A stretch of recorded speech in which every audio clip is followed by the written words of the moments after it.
Britain's Prince Harry walked through a minefield in Dirico, Angola on September 27, 2019 on Day 5 of the Royal Tour of Africa. Dominic Lipinski, the Associated Press, a body armour-wearing Prince Harry on Friday followed in the footsteps of his late mother, Princess Diana, whose walk through an active minefield in Angola years ago helped to lead to a global ban on the deadly weapons. The prince walked through a dusty minefield marked with skull and crossbones warning signs, and was visiting the spot where Diana was famously photographed on a similar walk during her own Africa visit in 1997. That field in Wambu is now a busy street.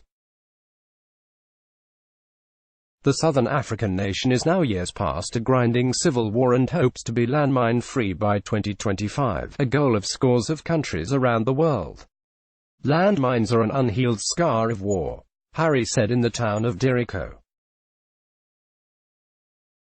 By clearing the landmines we can help this community find peace, and with peace comes opportunity. Story continues below. Advertisement. Diana's visit is still very much discussed today in Wambu after people were struck by her warmth and willingness to acknowledge the country's devastating 27-year conflict, the Angola country director for mine-clearing organization the Halo Trust said. The main impact of Diana's walk in 1997 was the level of global exposure it provided for landmines not only in Angola but the world, Ralph Legg said. She was a great advocate for a landmine ban, and her willingness to visit an actual minefield, to place herself right in that context, provided great impetus and gave it a great boost. In this Jan. 15, 1997 file photo, Britain's Princess Diana uses a remote switch to trigger the detonation of some explosive ordnance dug up by minesweepers in Wambu, Angola.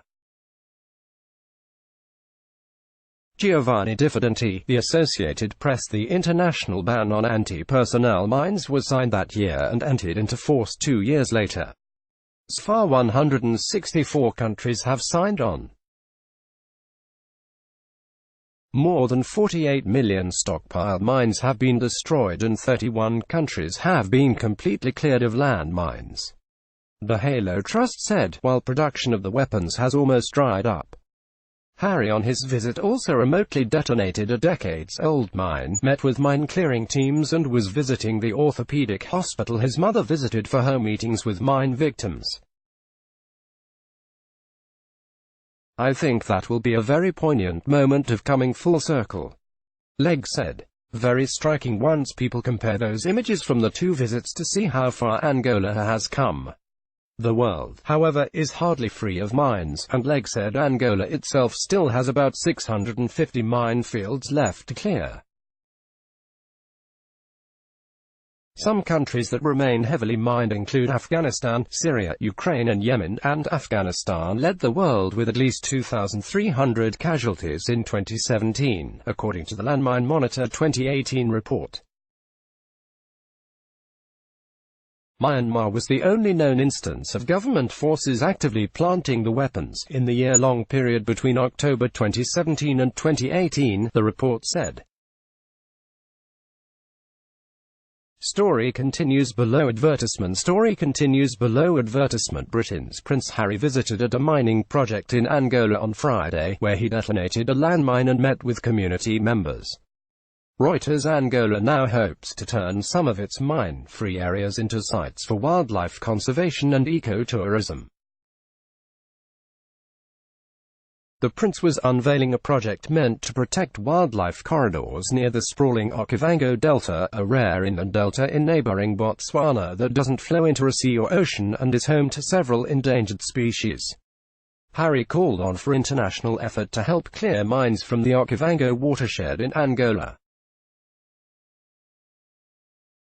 Everyone who recognizes the priceless importance of safeguarding Africa's most intact natural landscape should commit fully to this mission, he said. His first official family tour with his wife Meghan, the Duchess of Sussex, and a baby, Archie, will continue with stops in Malawi and further events in South Africa with a focus on issues including mental health and women's empowerment. Our morning update and evening update newsletters are written by Globe editors, giving you a concise summary of the day's most important headlines. Sign up today. Let's block ads. Why?